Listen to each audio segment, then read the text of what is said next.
WhatsApp நீங்கள் பேசின record உங்களோட ஃபோட்டோ மார்க்கடும் நாளைக்கு வந்து வாட்ஸ்அப்பில் ஃபேஸ்புக்கில் போயிட்டுருக்கோம். பார்க்கலாமா? எவ்வளோ பெட்டு சேலஞ்ச்? யார் நீ? இல்லை யாருன்னு ஊர்னே கேட்க வேணாம். கட் பண்ண வச்சுருக்கீங்க. சொல்லுங்க. யார் நீங்க? என்ன வேணும்? இல்லை நான் சொல்கிற கேளுங்க. தனியாக பேசிட்டீங்கன்னா தப்பிக்கலாம். ஐயா நீங்கள் வந்து ஐயோ தனியாக வந்து நான் சொல்கிற கேட்டிங்கன்னா ஓப்பன் சொல்லிட்டா. யார் நீங்க? என்ன வேணும்? டைரக்டா பாயிண்ட்டுக்கு வாங்க. என்ன நான் பேண்ட்டுக்கு வர்றேன். அதான் சொல்கிறேன். நீங்கள் தனியாக வந்து பேசிக்கலாம். ஓகே அப்படி நீங்கள் ஐயோ இங்கே உங்க அப்படி அப்படின்னா அப்போ ஆள் இருக்காங்களே வீட்டில் சவுண்டு கேட்டுச்சா தான் கேட்டேன். இப்போ நீங்க சொல்ல வந்ததை சொல்லுங்க. யார் நீங்க? இல்லைங்க நீங்கள் என்ன மாட்டி விட்டீங்க லாஸ்ட்டாக. பார்க்கலாமா? மாட்டி விட்டேனா? சரி காலைல மார்னிங் 10 ஓகே பார்க்கலாமா? என்ன? யாரு? அதுதான் சொல்கிறேன். தனிந்து பேசுங்க. இல்லை அவங்க அம்மா பேசுகிறா. ஃப்ரெண்டு சொல்லுங்கள். ஓகே ஃப்ரெண்டு உங்கள் நல்லா சொல்லலாம். ஃப்ரெண்டு சொல்லுங்கள். யார் பேசுகிறாங்கன்னா ஃப்ரெண்டு. யார் நீங்க? எதுக்கு ஃபோன் பண்ணுங்க? நான் சொல்கிறேங்க.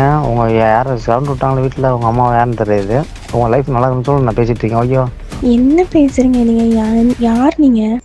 நான் சொல்கிறேங்க. ஏங்க நான் இவ்வளோ சொல்கிறேன். ரீசன் சொல்கிறேன்லாம். உங்களுக்கு ஃபோன் பண்ணால் யார் எப்படி நம்ம தெரியும் நீங்கள் யோசிக்கணும். ஓகே நீங்கள் என் நம்பர் யார்ட்ட விட்டாலும் ஒன்றுமே கிடையாது. ஓகே ரெக்கார்டு மறக்காம தூக்கி விட்டு போயிட்டே இருக்கோம். ஓகே என்னன்னு சொல்லுங்க. உங்கள் அம்மா உங்கள் மம்மி தானே கூப்பிட்டாங்க. அப்போ இப்போ அதெல்லாம் தேவையில்ல. இப்போ என்ன சொல்ல வந்தீங்களோ அதை மட்டும் சொல்லுங்க. சரி நான் ஓப்பன் சொல்லிட்டேன்.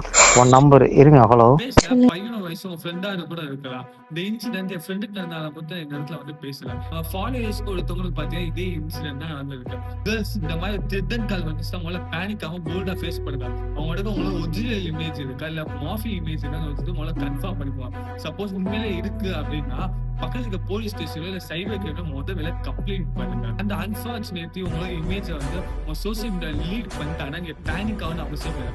நீ நினைச்சாலே அதை வந்து ரிமூவ் பண்ண முடியும். அது எப்படி ரிமூவ் பண்ணுறது நம்ம வீடியோவும் போட்டிருக்கோம். அதுக்காண்டி லிங்க்ஸ் பார்த்தீங்கன்னா நம்மளுக்கு பயோலே இருக்கு. கேர்ள்ஸ் சேஃப்டிக்காண்டி எப்பயுமே அது அங்கேயே தான் இருக்கும். கைஸ் இந்த வீடியோவை லைக் பண்ணிட்டு ரீபோஸ்ட் பண்ணுங்க. ஏன்னா இந்த மாதிரி டெட் கால்ஸாக ஏற்பட்ட கேர்ள்ஸ் சஃபர் ஆகிட்டே இருக்காங்க. அந்த இந்த மாதிரி இன்சிடென்ட் பண்ணி அடுத்தடுத்து நடந்துகிட்டே இருக்கு. ஸோ கேர்ள்ஸ் சேஃப்டி பர்பஸ்க்கு என்ன சொல்லி மறக்காம ரீபோஸ்ட் பண்ணுங்க. ஸோ ஏற்பட்ட கேர்ள்ஸ் பண்ணி அந்த வீடியோ ஹெல்ப்ஃபுல்லாக இருக்கும்.